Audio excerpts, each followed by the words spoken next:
ከኢትዮጵያ የተነሳ ድሮን ተመቶ መውደቁ ተሰማ። መቀመጫውን ዱሃ ያደረገው አልጀዚራ የዜና ጣቢያ የድሮኑን መመታት የሚገልጽ ተንቀሳቃሽ ምስል ይፋ አድርጓል። ከትናንት በስቲያ ከባህር ዳር የተነሳ ድሮን በካርቱም ኤርፖርት ጥቃት ፈጽሟል መባሉ ይታወሳል። ዛሬም በተመሳሳይ ከኢትዮጵያ የተንደረደረ ድሮን ጥቃት ሊፈጽም ሲል አየር ላይ መመታቱ አስደንጋጭ ሆኗል። ቀጠናዊ ትኩሳቱ ተጋግሏል። እናስደምጣችኋለን። እንደተፈራው ሆነ። ህወሓት በወልቃይት በሁለት አቅጣጫ ውጊያ ሊከፍት ነው።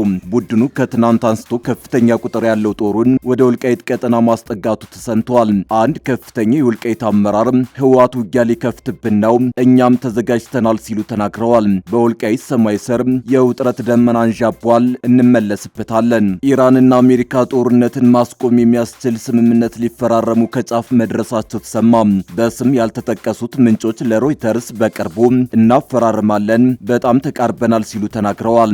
አክሲዮስ በበኩሉ ዋይት ሃውስ ጦርነቱን ለማስቆም የሚያስችል ሰነድ ላይ ለመፈራረም መቃረቡን እንደሚያምን ዘግቧል። በዝርዝር እናስደምጣቸዋለን። የኢትዮጵያ መሪዎች ህዝቡ ላይ መጨከን እንዲያቆሙ አቡነ ማትያስ ጥብቅ ማሳሰቢያ ሰጡ። መሪዎች የህዝቡን ልብ ትርታ ማዳመጥ አለባቸው ያሉም ሲሆን ህዝብን መያዝ የሚቻለው በኃይል ሳይሆን የሰውን ህሊና በማሳመንና በመርታት ነው ሲሉም አስጠንቅቀዋል። ይህ ቦምብ የሆነው የፓትርያርኩ መግለጫ ትኩረት ስቧል። ትሰሙታላችሁ። አክብሮታዊ ሰላምታችን በያላችሁበት የዓለም ዳርቻ የረሳችሁ የተወደዳችሁ የአንድ አፍታ ሚዲያ ቤተሰቦች ከአንድ አፍታ ለአሁን መደመጥ አለባቸው ያልናቸውን ዜናዎች ወደ እናንተ የምናደርስበት ሰዓት ላይ ተገኝተናል። አብራችሁን ትቆዩ ዘንድ ግብዣችን ነው። በአፍሪካ ትልቁ የንግድ እንቅስቃሴ ባለበት በመሃል መርካቶ ተክለ ሃይማኖት የሱቅ ባለቤት ይሁኑ።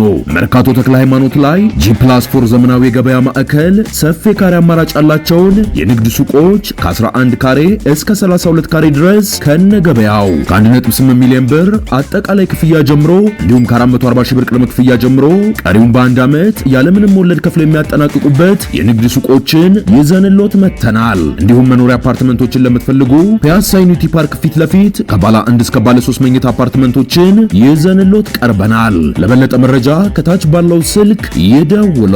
ሜሪት ፕሮፐርቲስ። ከኢትዮጵያ የተነሳ ድሮን ተመቶ መውደቁ ተሰማ።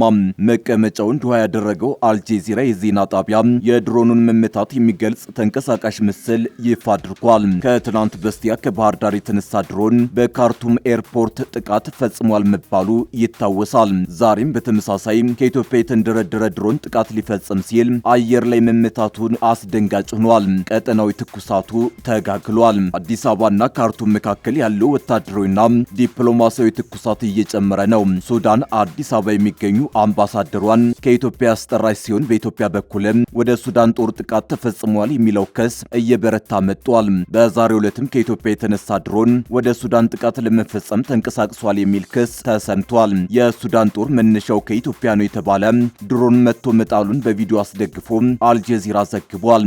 አልጀዚራ ዛሬ ረፋድ ይዞት የወጣው በቪዲዮ የተደገፈ ዘገባ ከኢትዮጵያ ተነስቷል የተባለው ድሮን በሱዳን ግዛት ውስጥ ተመቶ ሲወድቅ ያሳያል። የጀነራል አልቡርሃን ጦር ድሮን መቶ መጣሉን ያስታወቀው መነሻውን ባህር ዳር ያደረገ ድሮን ካርቱም ላይ ድብደባ ፈጽሞብናል ባለማግስት ነው። መነሻውን ባህር ዳር አድርጓል የተባለው ድሮን ካርቱም ላይ የጀነራል አልቡርሃን ጦር የሚጠቀምባቸውን አውሮፕላኖች አውድሟል። ነገር ግን ይህን ክስ ኢትዮጵያና አረብ ኤሚሬቶች ውድቅ አድርገውታል። ከካርቱሙ ጥቃት በኋላ ሱዳን ውስጥ ተመቶ ወድቋል የተባለው ድሮን መነሻውን ያደረገው በተመሳሳይ ከባህር ዳር ነው ተብሏል። በሱዳን ጦር ተመቶ የወደቀው ድሮን ባለቤትና መነሻ በገለልተኛ ወገን ማረጋገጥ ባይቻልም አልጀዚራ ባሰራጨው ዘገባ መሬት ላይ ተከስክሶ ይታያል። አልጀዚራ የድሮን መከስከሱን ዘገባ ያቀረበው ከሱዳን ጦር ጋር ግንኙነት ያላቸው ምንጮችን በመጥቀስ ሲሆን በጀነራል አልቡርሃን ጦር የሚዘወረው ሱዳን ኒውስ ኤጀንሲም በተመሳሳይ ከባህር ዳር ተነስቷል የተባለው ድሮን ተመቶ ሲከሰከስ የሚያሳይ ቪዲዮ አሰራጭቷል። ድሮኑ ጥቃት ለመፈጸም ወደ ኢላማው እያቀና የነበረ መሆኑ የተገለጸ ሲሆን ከፍተኛ የማጥቃት አቅም ያላቸው ቦምቦችን ጭኖ ነበርም ተብሏል። የተከሰከሰው ድሮን አሁን ላይ በውጊያ ጥቅም ላይ ከሚገኙ በመጠኑ መካከለኛ ደረጃ ላይ የሚመደብ መሆኑንም ዘገባው ጠቁሟል። ይሁን እንጂ የድሮኑን ምርት አይነት በግልጽ የሚጠቁም ጠቋሚ ምልክት በቪዲዮ ላይ አልታየም። ምንም እንኳን የድሮኑ ባለቤትነት በውል ባይገለጽም ከተባበሩት አረብ ኤሚሬትና ኢትዮጵያ ጋር ግንኙነት ያለው መሆኑን የሱዳን ጦር አስታውቋል። የሱዳን ጦር ከትናንት በስቲያ መነሻውን ባህር ዳር ያደረገ ድሮን ድሮን ካርቱም ላይ ድብደባ እንደፈጸመበት መግለጹ ይታወሳል። ጥቃቱን የፈጸሙት የፈጥኖ ድራሽ ኃይሉ አጋር ኤምሬትና የኢትዮጵያ መንግስት ናቸው በሚል ክስ አሰምቷል። የኢትዮጵያ መንግስት የቀረበበትን ውንጀላ በማስተባበል በምላሹ የሱዳን ጦር በተደጋጋሚ የፈጸማቸውን አደገኛ ጥፋቶች ደብቆ መቆየቱን አስታውቋል። ሱዳን እንደ ህወሓት ያሉ የመንግስት ተቀናቃኝ የታጠቁ ኃይሎችን በመደገፍ የጸረ ኢትዮጵያ ኃይሎች መሰባሰቢያ ሆናለች በማለትም ክስ አሰምቷል።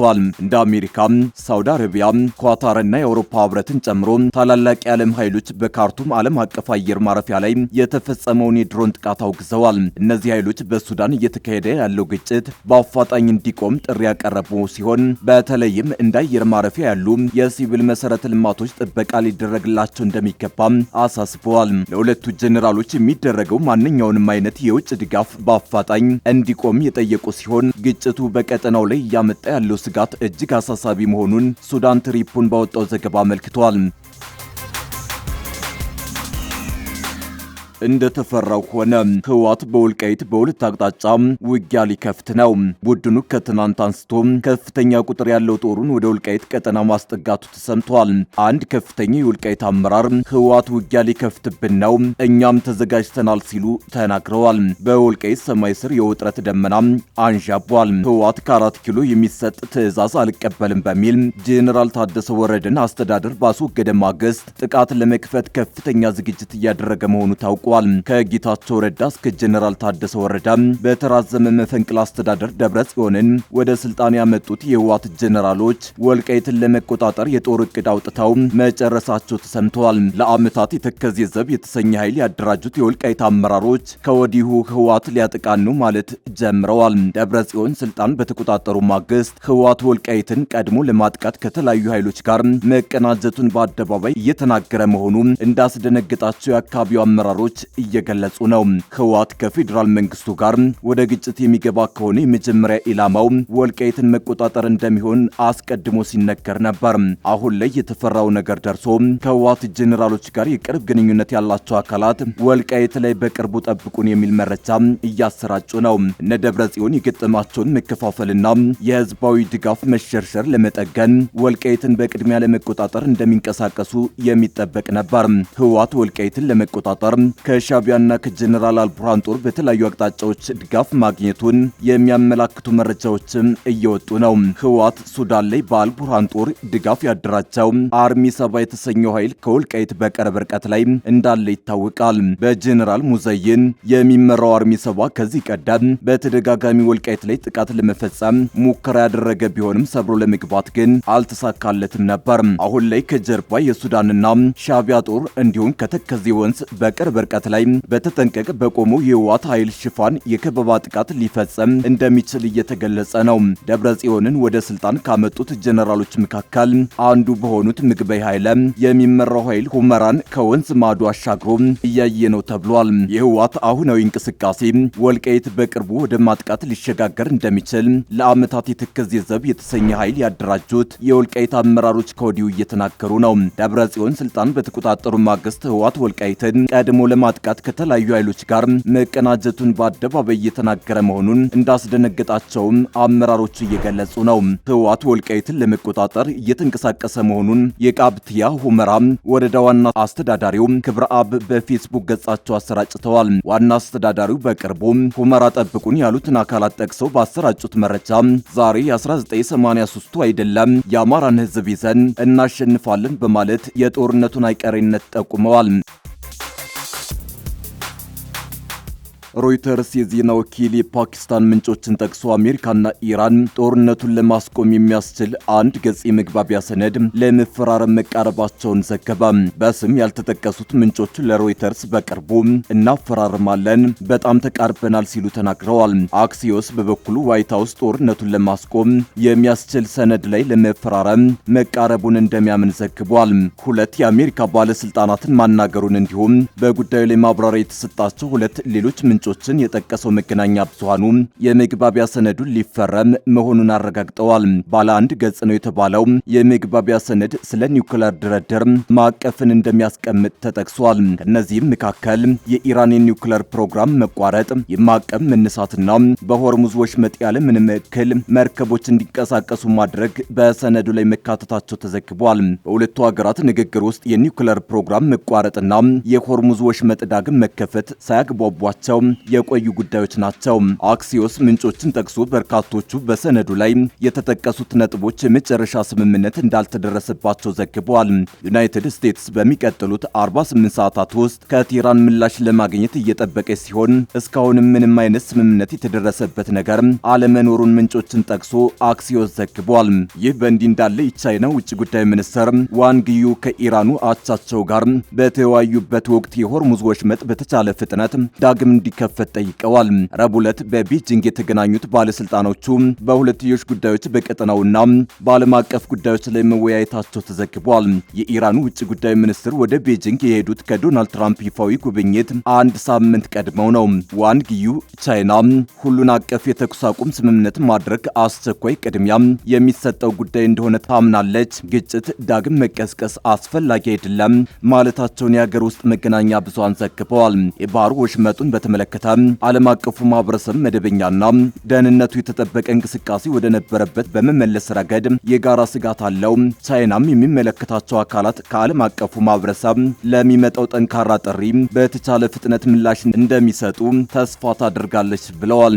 ቤጂንግ በተደጋጋሚ አሜሪካና ኢራን እንዲደራደሩ ጥሪ የምታቀርብ ሲሆን ረቡዕ ዕለትም የውጭ ጉዳይ ሚኒስትሩ ይህንኑ ደግመውታል። ዋንግ አክለውም ቤጂንግ ኢራን የኒውክሌር ጦር መሳሪያ ላለማምረት ያላትን ቁርጠኝነት ማድነቃቸውን የቻይና የመንግስት ሚዲያ ዘግበዋል።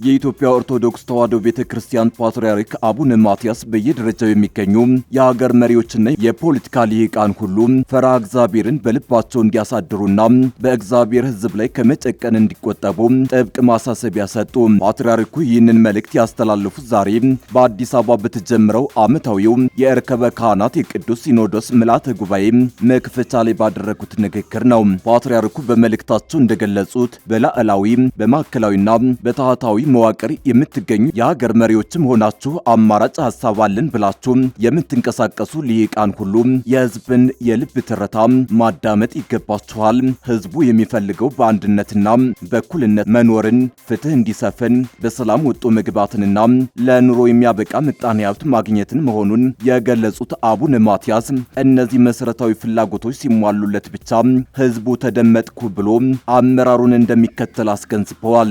ሰውን መያዝ የሚቻለው በኃይል ሳይሆን የሰውን ህሊና በማሳመንና በመርታት መሆኑን ያመላከቱት አቡነ ማትያስ ማንኛውም አይነት ችግር በሰላም ብቻ እንዲፈታ ጥሪ አቅርበዋል። ከሰላማዊ መንገድ ውጪ የሚደረጉ አማራጮች ሁሉ ለሀገር ዘላቂ ሰላም እንደማይበጁ በንግግራቸው አጽንኦት ሰጥተዋል። በሌላ በኩል ቤተክርስቲያን የሰላምና የእርቅ ተልዕኮዋን በሚጠበቀው ልክ መወጣት እንዳልቻለች የገለጹት ፓትርያርኩ አንዳንዴም የዓለሙ መሳሪያ ሆኖ መገኘት ችግሩን ይበልጥ እንዳባባሰው ሳይሸሽጉ ተናግረዋል። በመሆኑም አሁን ያለውን ግጭትና መለያየት ለመቀነስ ህዝቡን ወደ ፍቅርና ወደ ዘላቂ የጋራ ጥቅም ማምጣት የዚህ ጉባኤ ዋነኛ ተግባር ሊሆን እንደሚገባ አሳስበዋል። ለቀጣዮቹ ቀናት የሚቆየው ይህ የቅዱስ ሲኖዶስ ምልዓተ ጉባኤ በሀገራዊ ሰላም፣ በቤተ ክርስቲያን አንድነትና በተለያዩ ወቅታዊ ጉዳዮች ላይ በዝርዝር ተወያይቶ ውሳኔዎችን ያሳልፋል ተብሎ ይጠበቃል።